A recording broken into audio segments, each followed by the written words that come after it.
Comrades Power. Bunge la wananchi. Suku mashinani. For purposes ya hao media, mimi Ken Ochieng. For the last 6 weeks imepita, I'm on record mbele ya hii media. Marambi, wachana nao watu wanageuza statements leo.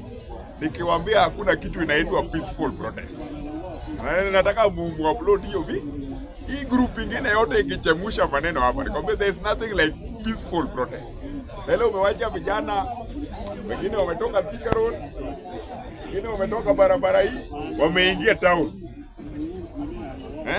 Mumedemonize police mpaka mkasema polisi toke, mnakuja da? Nikwambia sasa ile umetangaza mkutano, nataka nirudie leo. Sasa ile umetangaza protest katikati ya CBD. Sasa hiyo that moment iko group moja sasa inanunua gunia zile za 100 kilo. Gunia mzuri ile inanunua 100, anaikuja vizuri, anaiweka kwa koti kama hii hapa. Yeye anakuja hiyo kazi yake ni nini? Anakuja kupora. Iko group nyingine mbili hao wa siasa wanachoche. Wanajazwa kwa matatu, wanashukishwa hao wanakuja political agenda. Iko group ya tatu hii activists. Pia hao wanachukua watu yao wako na petroli ya 1,000, wanasaba agenda either ya foreign ama local master. Nikawaambia hii maduka yote hii huwezi weka polisi, huwezi weka kwa kila mlango.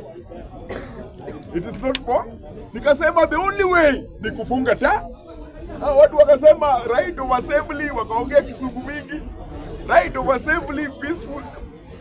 Watu all these groups wameingia town. Sasa wafanye biashara wanalei. Wafanye biashara wanalei. Nani ameenda hasara hiyo? Mwenye aliwalete anajulikana. Hii group ililetwa, nikamwambia hakuna register. Sasa ile umeitisha mkutano kama hiyo hakuna register ya mwenye anaingia. No. Ina logistics, hata kama wewe ni polisi hawezi linda hii mlango yote. Hii polisi kwanza umesema kwanza vae uniform na kae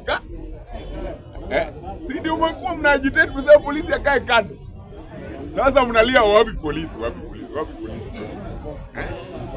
Kesho sasa the only solution, hii maandamano ifanyike, narudia tena leo. Hii maandamano itakana kwa kiwanja haina building. Mandera huko free range.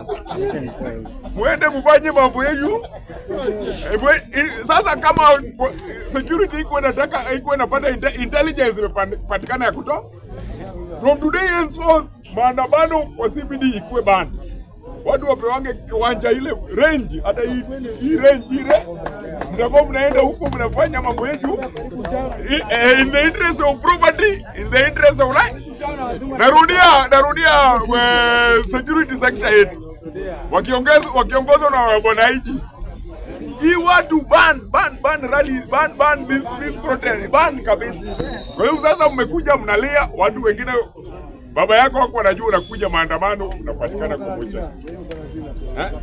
Mwingine oria hapa chini, rafiki yangu laptop zimeenda yote hapa kwa kona. Hata babu wamevamia hii duka yake hicho yake. Atakuja kuongea. Let us agree. There is nothing like peaceful NGO ikileta hiyo story sasa mnalia Boniface Mwangi hapa, mnalia Mali Boniface Mwangi anatoa pesa, mnajua. When I was contacting these people, mnachemushwa kwa radio station. Hiyo group wote peaceful protest, right nini. Sasa hasara mumeo. Now it's clear for everybody. Within CBD, property ni mingi sana. There is no space for maandamano in the CBD. Iko rangeland kubwa kama pale Naivasha, ni 1 hour from it. Watakuwa naenda huko wanaandamana, hata waue wanyama huko, jirafu wakuni. Tuelewana kabisa. Na mkiitisha maandamano mengine walete hasara, nyinyi ndio mtabeba mkono sasa nyinyi. Hao wenye watakanga peaceful protest, ile hasara wameona. Ndio sasa wanasema Rais William Ruto ban manda. Mimi nawapatia another only 2 rallies. Hata hizo ni mimi. Nyinyi ndio mtakataa. Sio nyinyi wenyewe hii sasa imezi. Sisi kuchochana hapo, mnachocha watu hapa, wamechocha, wanachemusha. Sasa hasara, mumeona hasara. Sasa naomba kwa mara ya mwisho, all protests should be banned within the city. All protests in all major towns, in the interest of everybody and in the economy. Kiwanja ipeanwe kubwa, hata Naivasha ni bali, wacha Mandera ya kazi kama hiyo. Asanteni kabisa.